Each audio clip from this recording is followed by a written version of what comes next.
et transition. Alors c'est un groupe dans lequel il y a un mot qui revient régulièrement, vous allez l'entendre. L'environnement, la protection de la santé, la protection des ressources, la cause animale et les transitions énergétiques. Alors il y a le mot protection.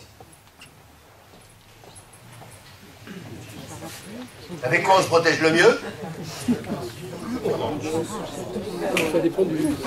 Alexandra Lotman, tu veux bien nous rejoindre?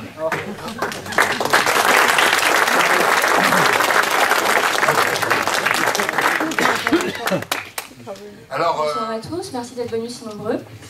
Donc j'appelle à me rejoindre les personnes qui sont sur mon groupe de travail, c'est-à-dire Raphaël, Laurent, Claude et Nicole.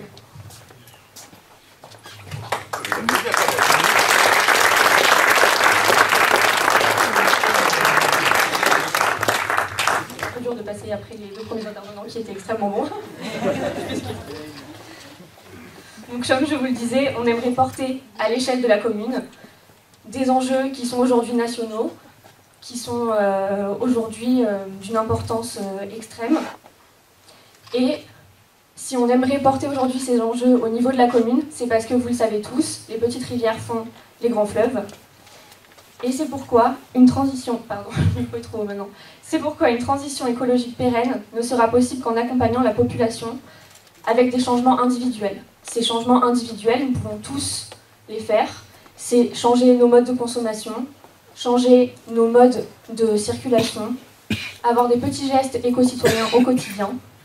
Et pour m'aider dans cette tâche et pour aider Hervé Thébault, qui est absent ce soir, nous sommes entourés d'un groupe sur l'environnement qui est composé de Laurent Collet, qui est urbaniste. Nous avons Nicole Bois, qui, elle, est engagée dans la protection des animaux depuis maintenant 10 ans. 20 ans, pardon. On m'a communiqué 10 ans. Je m'excuse. c'est fou comme le temps passe vite.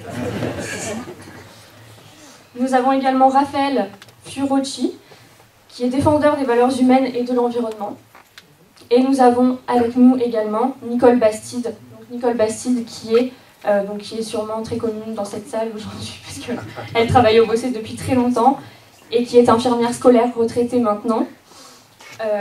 Donc comme vous le savez également, la protection de l'environnement, ça passe par la protection de la santé. Ce sont deux choses qui sont extrêmement liées, et donc nous sommes contents de l'avoir avec nous dans notre liste.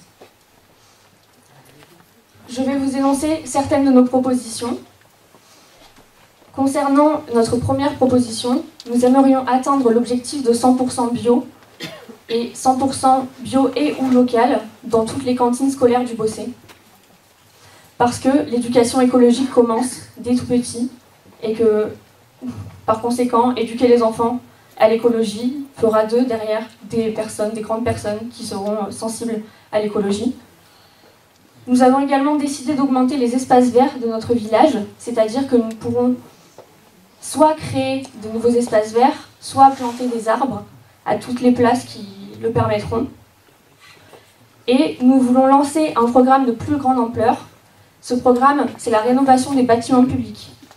La rénovation des bâtiments publics afin de réduire la consommation d'énergie, d'éviter les déperditions d'énergie et surtout de favoriser les énergies renouvelables. Enfin, le quatrième sujet qui est majeur et dont nous ferons une priorité sera de réduire le trafic au Bossé qui est extrêmement engorgé. Pour ça, nous avons pour l'instant 2 axes de réflexion. Essayer de ne plus agir en tout voiture pour tout déplacement et évidemment essayer de diminuer le flux des camions qui traversent aujourd'hui notre commune, puisque on le sait, depuis le début 2018, les camions Bossé sont devenus un fléau depuis que le maire de Cuges a interdit la traversée de sa commune par les camions. Merci.